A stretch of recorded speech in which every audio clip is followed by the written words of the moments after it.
Hello, everyone. Welcome back. I'm here with Blerd. It's the Captain, Captain Diesel, and I'm here with the Loose V and a very special guest.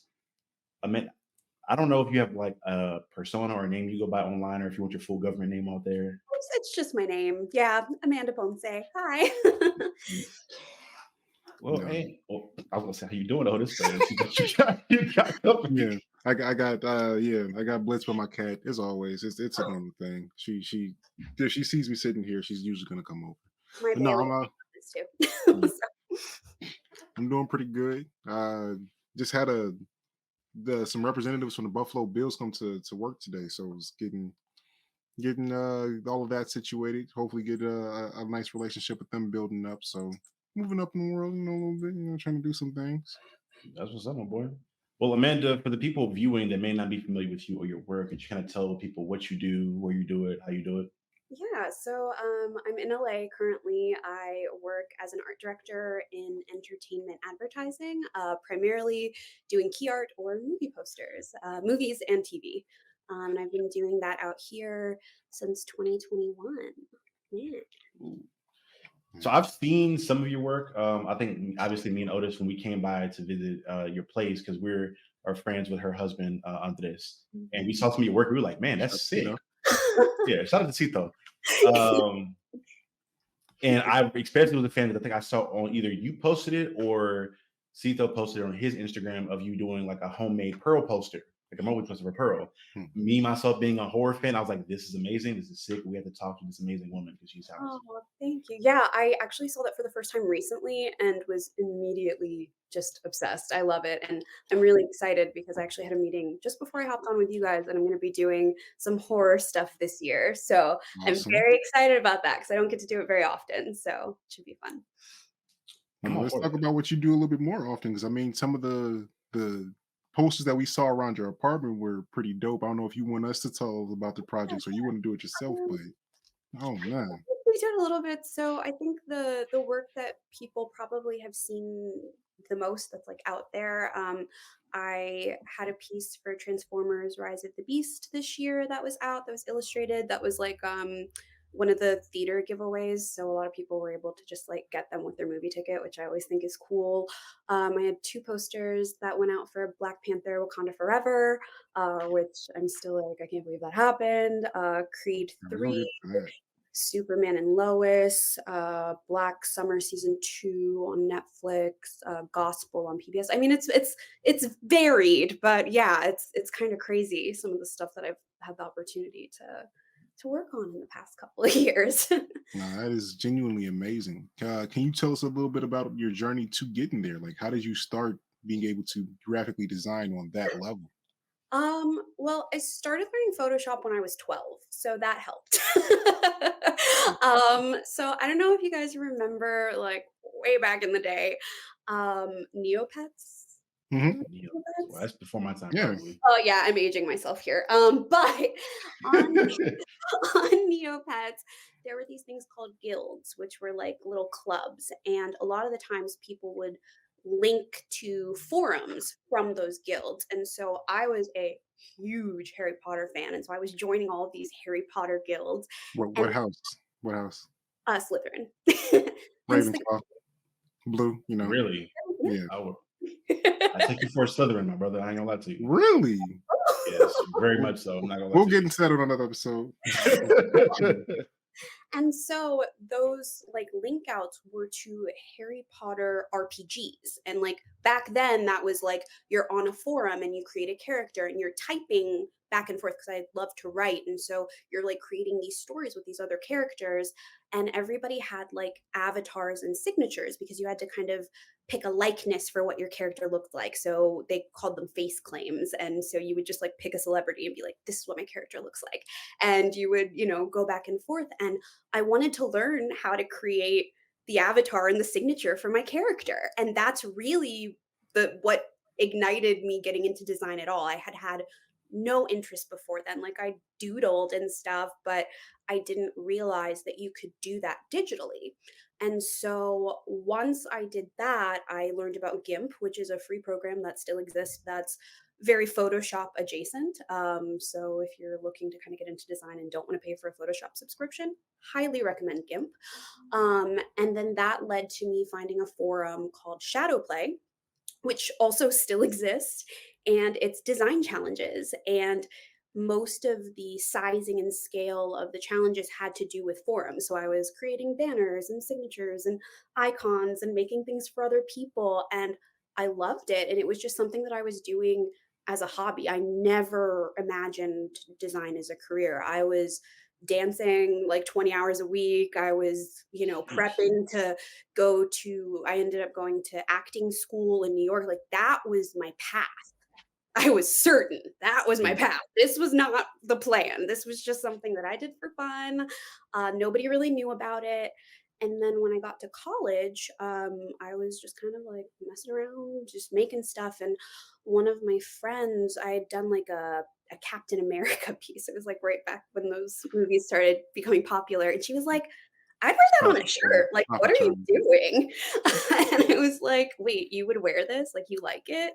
Because I just, I was doing it for myself. I wasn't putting my work out there at that point at all. mm, And she said that to me, and I was like, oh, maybe, maybe I could like make a little money doing this. I don't know.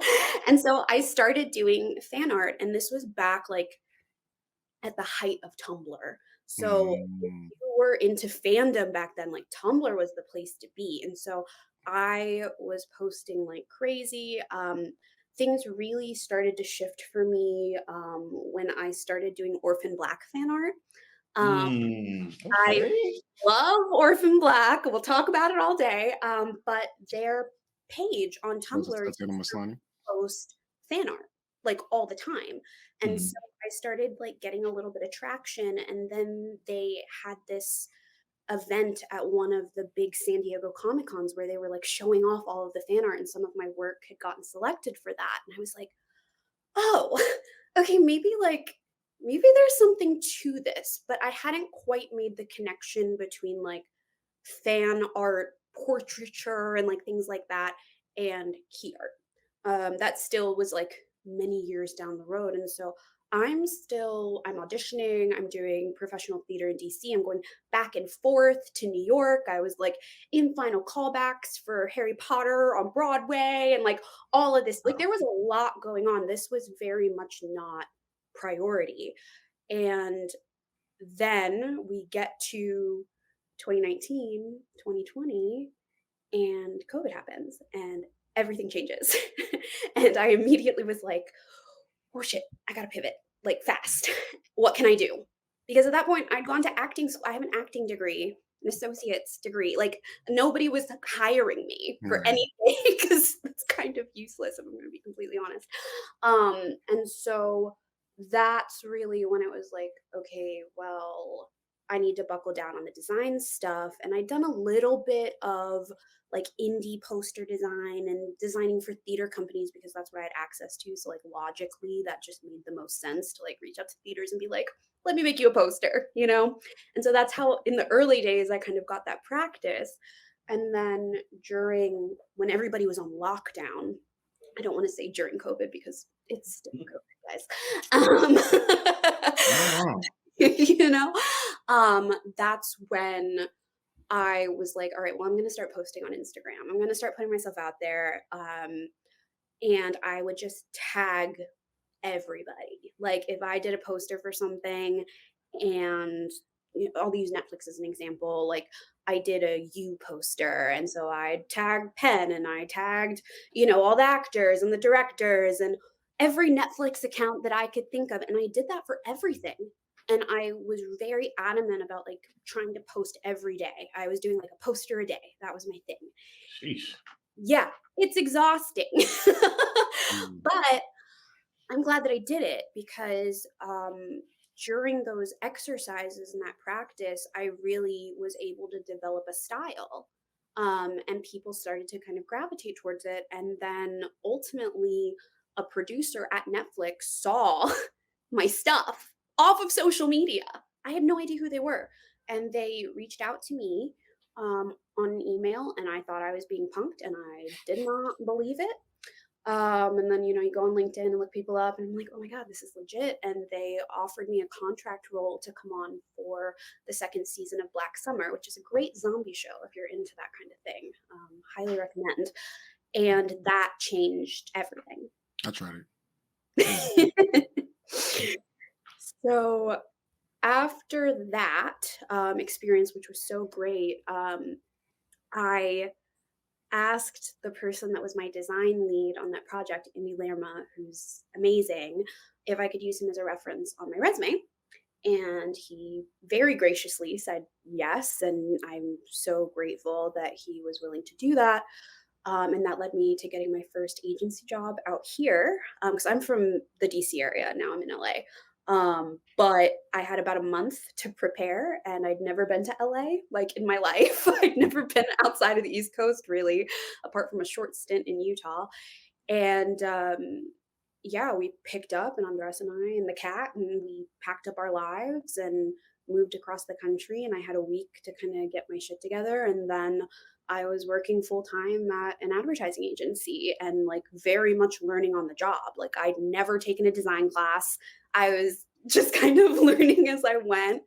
And I was there for about 9 months. And that's where I did like Superman and Lois and a couple other things. And then I guess you could say I got like poached by a bigger Mhm. agency. And so I left and I went there, and I was there for almost 2 years. And that's where, the big, studio things kind of happened. And Mhm. now I'm freelancing. Now I'm just out here trying to survive like Mm. everybody I else, felt that in my soul. Still, I mean, that's a hell of a journey. But go ahead, Charlie. He's about to say something. Yeah, so if you could, because I know you mentioned it just a tiny bit earlier, as far as like your style that you developed when you were in your practicing in. Did you kind of describe like your signature style of how you, or do you have like a certain type of way you approach posters? Yeah, so I think the way that my work has been described to me the most is painterly. And that really, I think, just comes from how I choose to use color and texture in my work, but then ultimately shifted into me doing more illustrative work and doing what we call like hybrids or paintovers, which is like what the Pearl poster was, where it was like I was taking Mhm. the images and then kind of like giving it that painterly vibe. I think that's probably what I'm most known for, and it's the stuff that I like doing the most. And I would also say that I tend to be a little bit more conceptual. I love creating things that make people look at it and go, that's a little weird. And then you look at it a little closer and you like understand the why of it and how it connects to story. And so I Mhm. think my approach is largely based in the text. Like, I love getting scripts to read. I love watching screeners, and I will sit there and I will take a ton of notes about the imagery that I'm seeing, the cinematography, the color tones, the story, the character arcs, the story that I think the director was trying to tell, like that, like reading between the lines. And I think a lot of that largely comes from my acting background. I was in New Mhm. York in acting school for years, learning how to break down a script and look at the intention behind what people, excuse me, what people are doing. And so I think that definitely influences how I approach key art, in maybe a different way than some of my peers. No, I mean Interesting. that there is very so I mean I'm a minor graphic designer myself. There are very few people that like go through the process of like researching the tone of what they want to showcase before they make that. So I mean, just hearing you to break down that process, I mean that definitely resonated with me pretty heavily. So Yeah, I mean, I think it's so important. And I think that's like what allows you to really tell the story, right? Because, like, design, especially like key art design specifically, hmm, I think it's just another avenue of storytelling. Like, that's how I've always looked at it. I'm not just like, okay, let me just pull this together and like make it look cool. It's like, what exactly am I telling an audience by putting these images in this way on this piece? Like, that's hmm, something that I'm always like thinking about. So I think it makes a big difference for sure. Nah, absolutely. Because again, you have to kind of put yourself in the space of the person that's going to be seeing it for the first time. It's like, okay, typically your eyes is going to be going to the front and work your way down. So you have to make sure it's a journey within that one still that you're making. But nope, I get it. I get it. Yeah, and like considering the hierarchy of the actors, and like also when you're working like on an agency side, like there's all this legal that you have to consider as well. Like they will tell you this person needs to be 30% bigger than this person, and the type, this is how the names need to, because they're like the talent has to sign off in a lot of cases, Mm, especially Mm. like on bigger budget projects. So you have to take all of that into consideration, and it sucks because I think sometimes that part of it can hurt the art. mm. And then other times, I was talking about like script and story and screeners. Sometimes you don't get anything. I didn't get a script for Wakanda Forever. I didn't get a screener. We got a gallery and we were told Shuri's the lead. And that's all I got. That's nuts. That's crazy. Isn't that crazy? And And so I'm going into the movie to watch it for the first time with everybody else. And I'm like, oh my god, like I'm so glad that I used this sand because now they're fighting and like I just like you just don't know, and like sometimes it's really just instinct and luck the way that things work out. I definitely prefer though working on the projects where you get a script, just saying. A lot less So stressful. if you could, I'm curious, like what would you say is your work you're most proud of? And could you kind of walk us through your thought process when you were like creating that from start to finish? Yeah. Well, that's so hard because honestly, some of my favorite things that I've done, nobody's ever going to see. Like they're living behind a password on my website or on Dropbox, like things that didn't make it all the way. But I guess I'm trying to think of stuff that's out there. Mhm. Honestly, I think Black Panther was like a really big deal for me personally because I came into that project round two because I didn't even work at that agency like when they started the project. So I came in, was very much in like prove myself mode, got added onto the project at the last minute. And I had two comps in the presentation. That's it. There were people that had like seven. I had two, and both of them made it, and they weren't changed. Like what I submitted was the finish, or they finished it. You Wow. know what I mean? Like, somebody went in and did the finish, but like things weren't really changed at all. And so for me, like that's just such a it's so rare. Like that just doesn't happen. And so I think that experience and those two pieces will like always hold a special place in my heart for that reason. Sorry if you're hearing a little noise. Andres Mm. just got home. You're fine. Hey, babe. And so, yeah, I think those are probably what I'm most proud of, just from process and like knowing how nervous I was going in and like not Mhm. really knowing what I was doing. And then it just all kind of worked out. So, yeah. So I'm gonna Mm. flash a picture of it on the screen and post edits, Yeah, so but people know exactly which one. But I mean, yeah. of course, there were several promo pictures that came out for Black Panther 2 during that run, but I mean, your two are some like fire. So just knowing that, I get to actually get a chance to talk to the person that made it. Like, can you tell us anything about the approach for how you really showcase those? And I guess we can, yeah, we'll show those in post so people know Yeah. exactly what they're So talking about. the poster that's like them kind of standing in the sand and you've got Namor in the background, Mhm. that I remember when I was like pulling scrap or like inspiration images, I was thinking a lot about like Afrofuturism and the imagery of that. And also keeping in mind the sort of Aztec and Mayan influences that they were using visually for his character. And I'm Mhm. looking and thinking, like, okay, well, how can I combine these two kind of styles into one? And then also, our creative director was very much like, you have to consider brandable color palettes and brandable imagery. And so I really wanted to like work with color in a way that was a little bit different than what is typical for Marvel.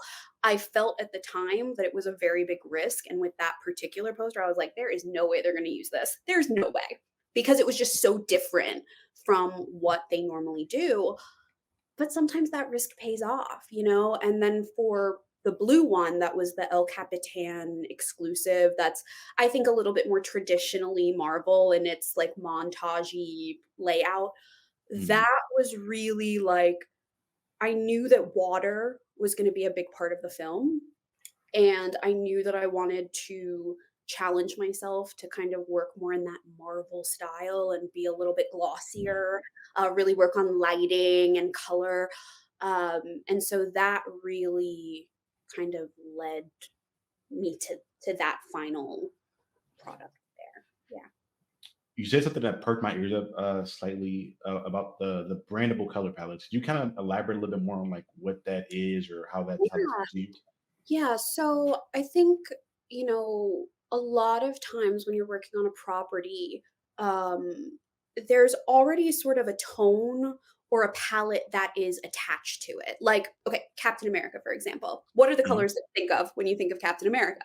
Red, white, and blue, right? Exactly. Now go Mhm. back and look at like every single Captain America poster. They're using that palette. And so Mm. it becomes part of the overall brand.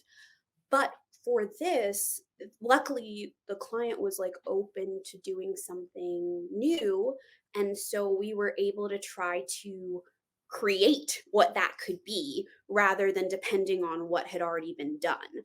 And so then that gives all of the designers, and when you look at all of the things that were released, they're all very different. Like we didn't know that they were going to be releasing so many like different pieces, right? But that was kind of the mindset of like, if this is like the solitary key art that goes into the world that the social media stuff is going to be based on, that the out of home, like the bus shelters and the ads on the sides of buses and the billboards are all going to be based off of, can you create a palette that is going to work across all of those mediums? So that's kind of what I mean when I talk about like a brandable like Right. color. And that makes sense. I know in my design, like one of the things that I hate most is trying to deal with like finding the perfect fonts to kind of fill into that. Me too. I When you're hate when you typo. when you're doing bigger projects like that, are you picking your fonts yourself? Or, is that something that they're providing? Like, what's that process like? The full branding kit for projects like?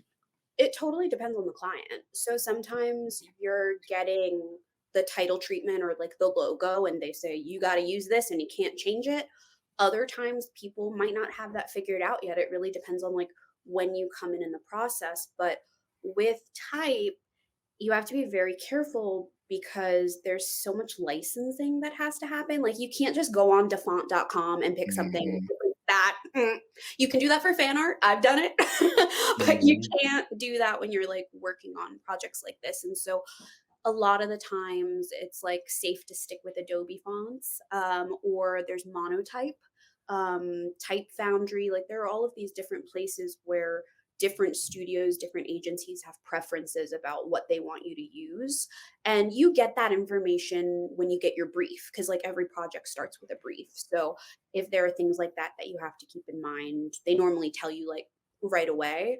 And then as far as like selecting fonts, I think you kind of have to think about it in the context of what the film is, right? So if I'm doing, I worked on Jasmine's Blues, like a Tyler Perry movie that's on Netflix a long time ago, and they were very specific about like the time period and the influence of jazz and like album art that was coming out at the time, and like wanting there to be that kind of reference and connection, or like um there like there's some things where I'm like, I can't say that because NDAs.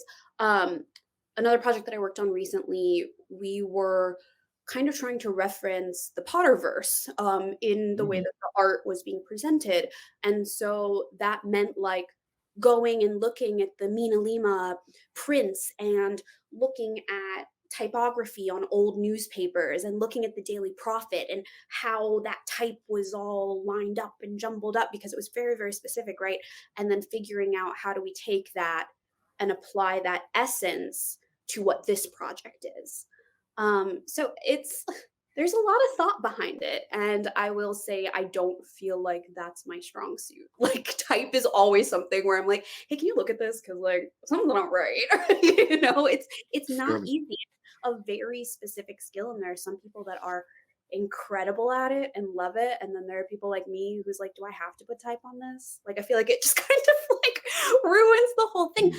But I've learned over time that like you do have to consider the type as you're considering the imagery. So now I'll put like placeholder type somewhere as I'm kind of like building around it to make sure that whatever the typography is has room to breathe, you know?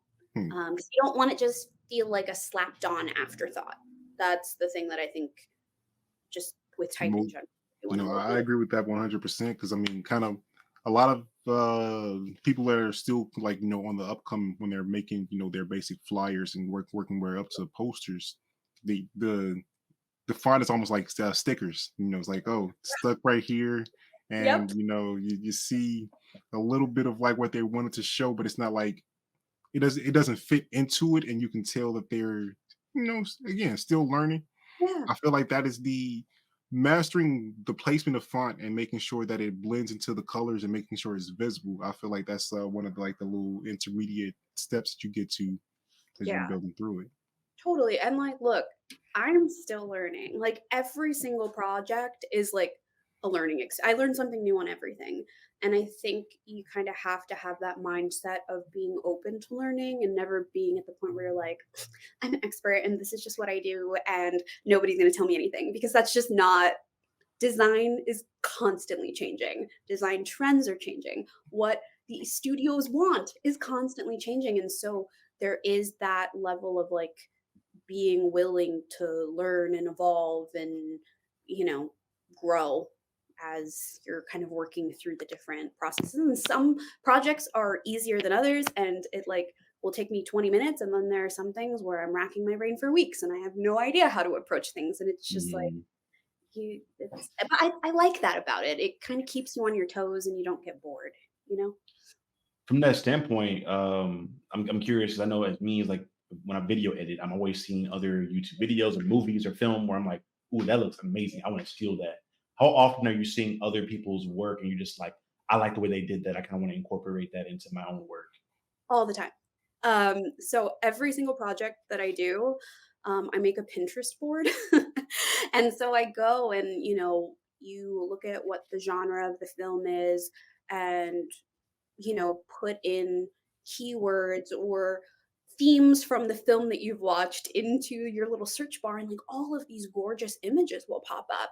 And so that's like literally a part of my process and I looked today before this call because I was like curious and I have like over 75 different Pinterest boards from different films I've worked on just from like the past 2 years. And like that's nuts. But I think one of the things that I feel like kind of gets drilled into you when you're working at an agency is that there's not really any original ideas anymore. Like Mhm. everything's kind of been done. And so our job then becomes how do I infuse a sense of my perspective and my aesthetic and style into this to change it, to improve upon it, whatever it is. I think that's something that I see a lot of more junior designers struggle with is like they'll see the scrap and be like, oh, I want to build something like that. And then they just build it. And it doesn't really feel different. And it's like, you use that as a source of inspiration. You don't just take it because that's plagiarism. Hmm. So there's like Mhm. a fine line, and I think that that's a skill that you learn over time. Yes. On that same token, have you seen your work be plagiarized and how that made you feel it's happened? Yes, I have. And I was pissed. The DCV. I think Wait, there was which one? the DCV, like the Uh, yes, that's a thing. That's a thing now. The concept of using a V and key art, I did not create that, and I will never say that I did because I pulled from scrap from. Oh my god! was like a sci-fi movie and I can't remember the name of it now. I'll have to go back and see if I have it. But seeing it used so many times for DC projects after I did it for DC project, I was like, Yes. okay. Mhm. But I will say, at least with Black Adam, that poster, I thought it was beautifully done. Like I thought they did it better than I did it. But it is funny when you see something like that become a theme. But even further than that, I've seen people take posters that I've created and like literally just cut out parts and then add a couple new things on and be like, look, I did this. And I'm like, no, you did not. I've seen my work up on Redbubble that people pulled off of Tumblr or wherever I was posting at the time and selling it and fully acting like they did it themselves. Um, Not great, but that's the tricky thing with fan art is that if you're creating fan art, you don't actually own the rights. Hmm. So legally, you're getting into very wishy-washy places because Mhm. it's like, yeah, sure, I spent the time building all of this, but did I legally acquire those assets? Or did I just pull them off of Google? You know what I mean? So, and like copyright law in that way, it's pretty clear that like you can't make fan art and then just sell it online. So for me to go after somebody else for doing the same thing that I've definitely tried to do in the past, like, Hmm. everybody's just doing their best, but like I don't condone by any means just taking other people's work and being like, "Hey, I did this." There's one thing to be inspired, it's another to just take Flat out still, yeah. it. Hmm. But yeah, it sucks. Did you did you have like a favorite genre that you like to work on, or like a particular type of poster? Like when you see someone approach you with this type of thing, you get excited about working on. Yeah, I really, really enjoy the superhero stuff. And I know a lot of people hate it because a lot of that means like montage land. I live Hmm. for that. I love it. I'm a weirdo in that regard. I feel like most people don't like doing those kinds of builds, but I really enjoy it. I got to work on Dune.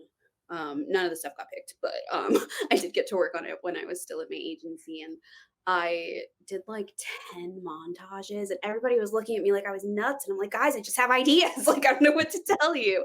So the like superhero fantasy sci-fi genre stuff I think is really fun just because the parameters are just much wider and you can, I feel like, be a little bit crazy in your approach and people are a little bit more open to it. I also really enjoy like historical fiction, that kind of Hmm. stuff can be really fun to do for me. And then I really love horror, which is why I'm so excited that I'm going to get to work on some horror this year because, again, it's like you get to be a little weird. You get to be a little kooky.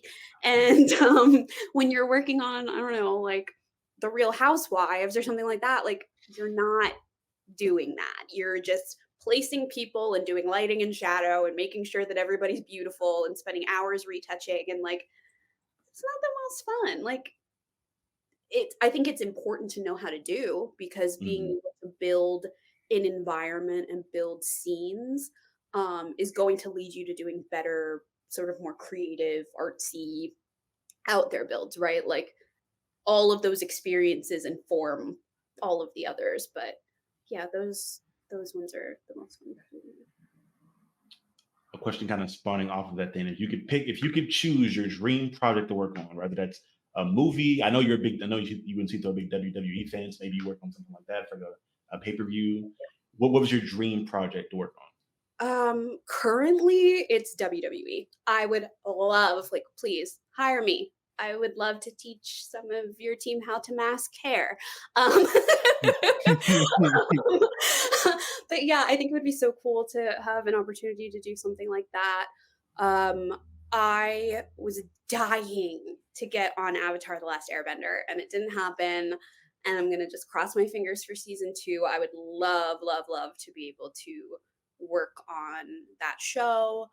Um, and I think if there ever ends up being another like the Marbles or something like that, Hmm. I would love to do that. I got to do a little bit for the last film. Didn't go anywhere, didn't get picked, but got kind of far in the process and I was hopeful and then it just didn't work out. So I'm hoping that if there's another one, maybe next time will be the charm and I'll get to do that, you know?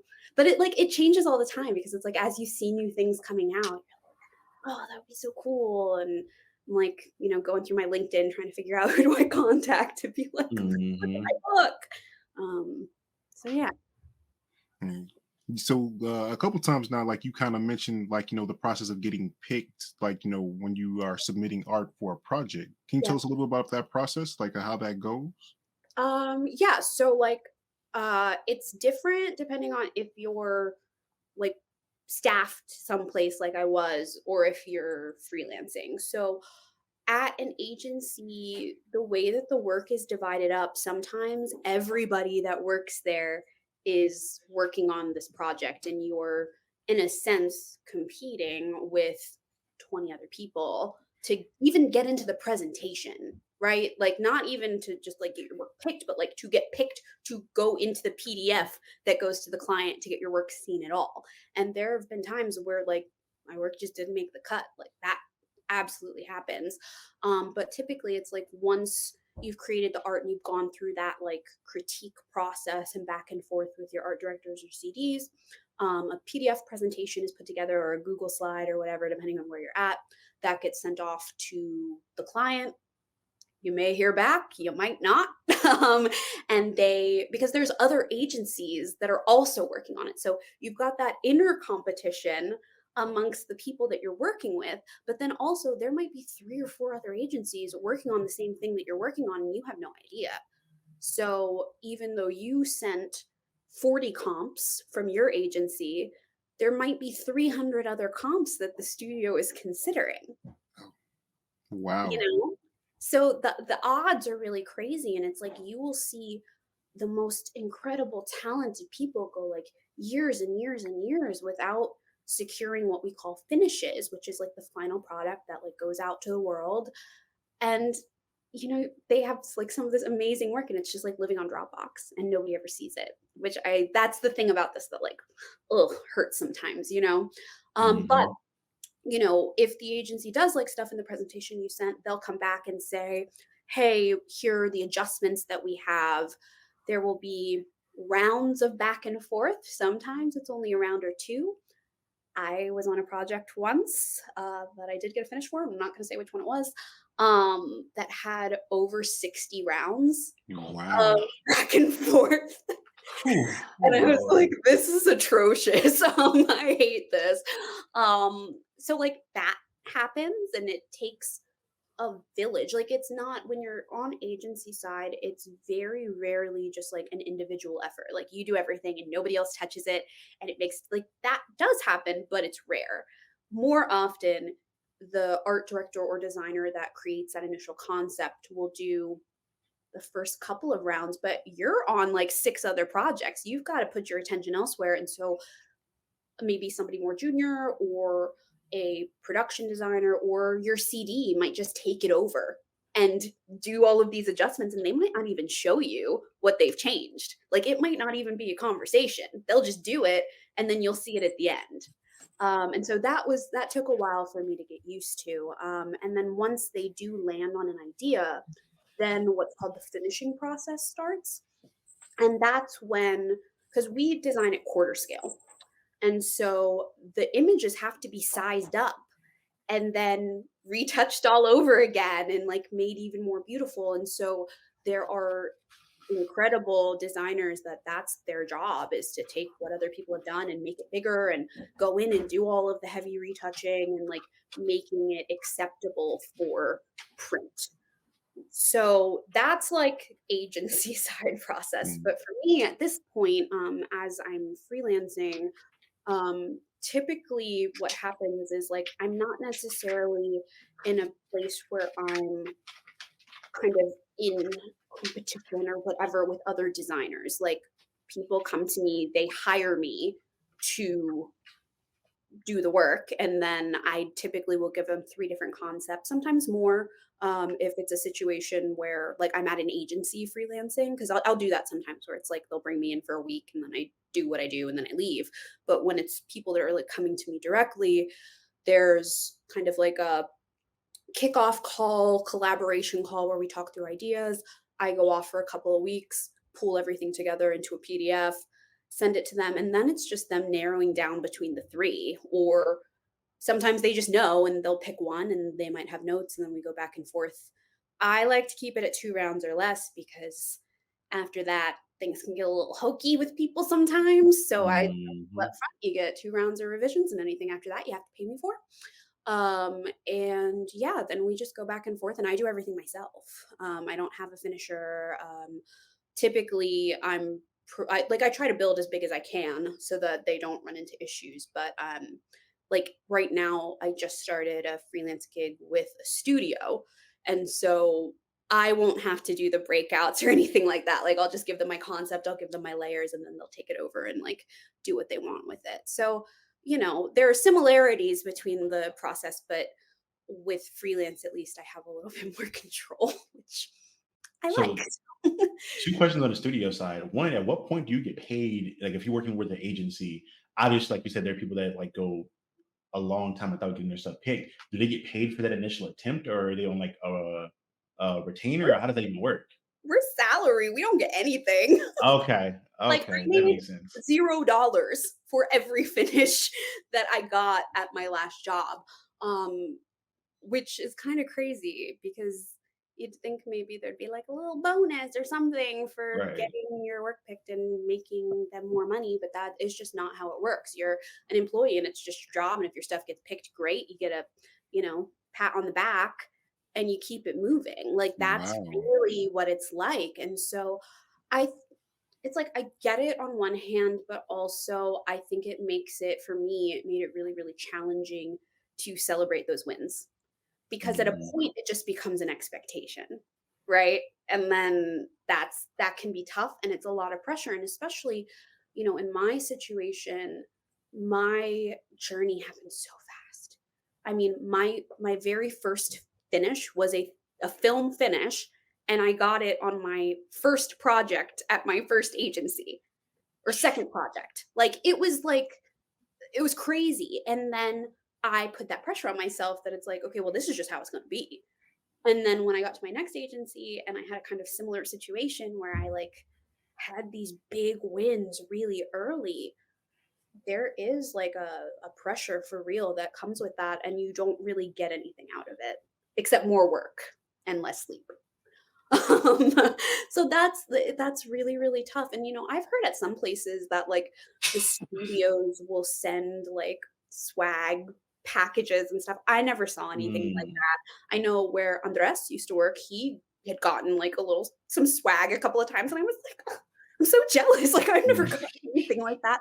So I think maybe it just kind of depends on where you're at. But where I was, it was like you'd get a good job and that was it. And So they so don't accredit you for any of that, like, in the small text somewhere or something like that? Mm-mm. No, That's you don't. wild. Yeah, you don't get like tagged on social media or anything like that. I think if you are working directly with a studio, you could probably work that into your contracts. Um, Mm. and I think it's starting to become more common now that studios are outsourcing to freelancers for like more elevated fan content. Like you see that all the time with like Netflix and Disney, like excuse me, they'll like there's a company called Poster Posse that like pulls together artists and they have licensing deals with the studios, and so they'll go to them and then those people are getting credit. But if you're not kind of in that club of like poster artists that have tens of thousands of followers, you're not getting credit, and it That's sucks. crazy to me because I'm thinking about, like, with film where you have things like the music scores usually have, like, directors or composers that get credited for certain special effects, certain studios get credited for certain stuff like that. Yeah. That's, like, the one aspect that's wild to me. Yeah, I mean, and I think like when it comes to awards, like let's say the Clios are like the Oscars of advertising, right? When it comes to that, they are going through and they're crediting the project manager and the art director and the designers that are like working on those things. But to get your work to the point where it's even in consideration for awards like that is like a process of its own that a lot of people are never gonna experience. Wow. But when it comes to like the social side, that's more what I'm talking about. Where like Mm. they don't care because technically they own the work, not you. Yeah, but still, I mean, I understand it from a business perspective because I mean, why would they give you a further incentive if they don't necessarily have to? But like, if you're making art that is literally like helping the scope of the film like produce better, you would think you would get some type of kickback from that, at least in my brain. Same. It would be nice. I think the people that own the agencies are getting that kickback, but Oh yeah, for sure. yeah, but the employees aren't seeing any of it. I'm probably gonna get in trouble for saying that, but it's the truth. You Wow. know? So to steer you away from getting reprimanded at work, a question I have in regards to the content creation aspect of it. You spoke about some of the softwares you used when you first started out. Yeah. For somebody in 2024 that is trying to perfect their skills as a graphic designer and kind of work in that similar field, are there any softwares, any tools that you would advise that may be like cost effective or maybe some high end stuff if they got the bread? Yeah. What would you advise? So first I'll talk about what I think is considered industry standard that I've experienced in that world. And then I'll tell you the cheap versions that I use in my personal life because you don't have to actually spend all that money to like get a tablet that works. Mhm. So, Adobe Suite, I mean, if for poster design, especially, that's going to be the most common thing that you see. And so would highly recommend that if this is the type of work that you're wanting to do. Also, I don't know if it's pronounced Wacom. I call it Wacom. That might be wrong, but WACOM. Those tablets and styluses, that's what everybody is using. However, there is a much cheaper version of that I use because those materials were like given to me by my agency. So when I left, I had to give everything back. So I was like, okay, well, how can I get this on the cheap? And there is a company. Hold on, I want to make sure that I'm giving you the correct information. I can link it into the description below for people that are interested in pursuing this. Okay, so XP Pen is what I currently use. And that is, I got mine on Amazon. It was $40 instead of $400. And honestly, I've had less issues with that than I did my Wacom because that would disconnect from my computer all the time. Like I was having issues with that, even though it's the industry standard, right? So there are things out there that cost less that work just as well. I mentioned GIMP earlier. I haven't used it in years, so I can't speak to how that program has developed since I've used it, but that was how I learned how to organize my layers and different blend modes and all of that. So like if you really want to get bare bones about it, I would definitely recommend downloading GIMP. It is completely free. Free is nice. Also some other additional tools that come in handy, Procreate on the iPad, I think it's $20. If you are doing more illustrative work and really just prefer the feel of like, hand to paper, that's kind of going to give you that similar feel. And you can export the layers from Procreate to Photoshop files. So you can, go back and forth between the two programs, and that definitely comes in handy. Something I use a lot lately is Gigapixel for rezzing up images. And it's like an AI program, and you put your image in, and it can blow it up to like 6 or 7 times its size. And like the image quality is beautiful most of the time. I mean, sometimes like it's a little wonky, but I would definitely recommend that. I think it was between $80 and $100 for the license to use the program, but it's a one-time buy, unlike Adobe Suite, which is a monthly fee, which sucks. Whew. Yeah. Yeah, but Adobe is. Yeah. Yeah. So So I use Premiere to edit, and I'm just like, man, it's $30 per month. It's wild. $30, but it hits you when you feel it at some point. Oh my gosh. And I feel like it just keeps getting more expensive, and the packages, how they package the software is getting worse and worse over Yeah. time. Just Um, fragmented parts of what the features, what you really need, so they be forcing you to pay the more expensive version. Yeah, I know that full well.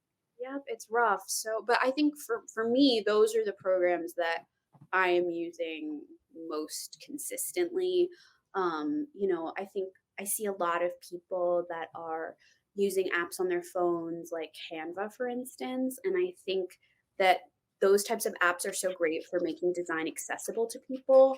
But if you do want to be kind of working at a higher level and like making more money, you're gonna have to transition into the Photoshop, the GIMP, whatever it is, because that is just what people expect. Mm. Um, so Mhm. Well, Amanda, do you want to tell people where they can find you, socials? I know you say you freelance work. Oh, go ahead. I got two questions. I'm sorry, two no, questions left. Mhm. As a predominantly, self-taught graphic designer, are there any skills that you feel are more uh, more necessary to be able to be in a competitive space like that? um, I'm gonna talk about like soft skills rather than like design or technical skills because those can Mm, be taught. Anybody can learn how to use Photoshop. I think you have to have a bit of a thick skin because people are gonna be very blunt with you about what they think about your work. And I think you have to be able to remember that art is subjective, taste is subjective. There are things that I think are stunning that I would show to my best friend and she'd be like, that's hideous. You know what I mean? Like, so having that awareness of that, and like a willingness to kill your darlings because sometimes you might really love something but it's just not right for the project. So just having that kind of fortitude to be able to deal with those situations is going to get you far. And also in these competitive environments, kindness, to be completely honest, that I think is going to get you much farther than just your design work because people want to work with people that are personable. And I think a lot of times we look at art and design as this very solitary thing, and we've got our headphones on and your hoodie, and you're just like sitting there by yourself, and you're not thinking about kind of how you're interacting with others in that space, especially like when you're in office. And so I Mhm. think just remembering that everybody is doing their best under really, really stressful. I mean, these are very high stress environments, which is why I left. Just being able to kind of be um, a light for people and golden rule, treat people the way that you would want to be treated even when you're in those high intensity situations, can get you really, really far. So I'd actually say I think that matters more than just the design part from my perspective. There are some people who don't care about mm. that at all and that just treat people like crap, but I don't like working with them, so. Fair enough. Fair enough. And then my last question is, with the rise of AI, do you think that there's ever going to be a point where there is a competition between AI and people when it comes to high level graphic design like that? I think in Mhm. some ways it already is, to be completely honest. I saw a job posting on LinkedIn the other day for graphic designer of AI. Like there are already positions being created for people that can type in the right prompt. And so I absolutely think that it's going to have effects on things, but licensing and copyright is still a huge part of this industry. And until they figure that out, it's not going to fully take over, right? And I Yeah. was actually talking to one of my artist friends the other day about this because I've been very stressed out about AI personally. Like, I'm like, how do you compete with that? Right.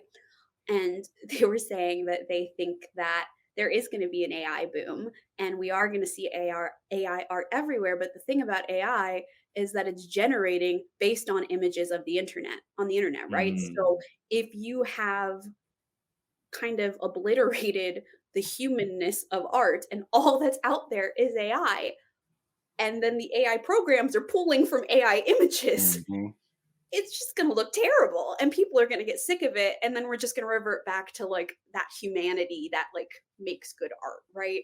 So I think it's going to be a bumpy road, but my hope is that the humanness and the emotion of like art and how it connects all of us is going to be what sees us through this time. At least from like a print art perspective. I can't speak to how it's already being used in film and stuff like that. That's scary. Like I get very nervous when I am hearing some of the things that I'm hearing about friends that are working in other Yeah, areas of art. we Right? saw that Black Mirror episode. Like, That's what it feels like now. It's crazy. They were warning us and nobody took it seriously enough. And here we are. So that happens. The Simpsons, the Boondocks, Black Mirror, and just nobody heeds the warnings. Yep. So, you know, I'm trying to remain optimistic about it. And I think at the end of the day, like a computer does not have life experience. And life experience informs our perspective and how we ingest and create art, right? And I think that that's really important to remember, that we can offer the world a lot more like emotionally than AI will ever be able to. So yeah. Right. So on that note, would you mind telling people where they can find you? I know you said you're freelancing to some extent, so if they would want to contact you for that, where would they do so? Hire me. So you can see my work at amandaleponce.com. I am not very original and I use the same handle for everything. So Amanda Ponce on Instagram, on TikTok, on LinkedIn. Like I'm very, very easy to find. And I would love to chat with you guys. So yeah. Of course.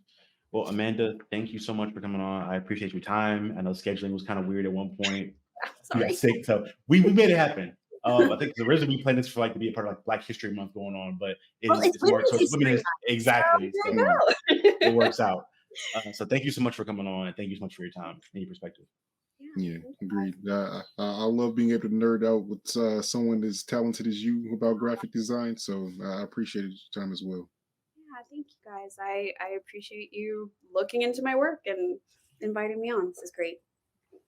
Well, everybody, thank you for tuning in. And again, if you want to contact Amanda for any work, you know where to do it. It'll be in the comments below or the description of the video below. And it's probably get posted around in clip form or different social media. So you'll be able to find her. Again, thank you guys for tuning in, and we'll see you guys next time. Peace.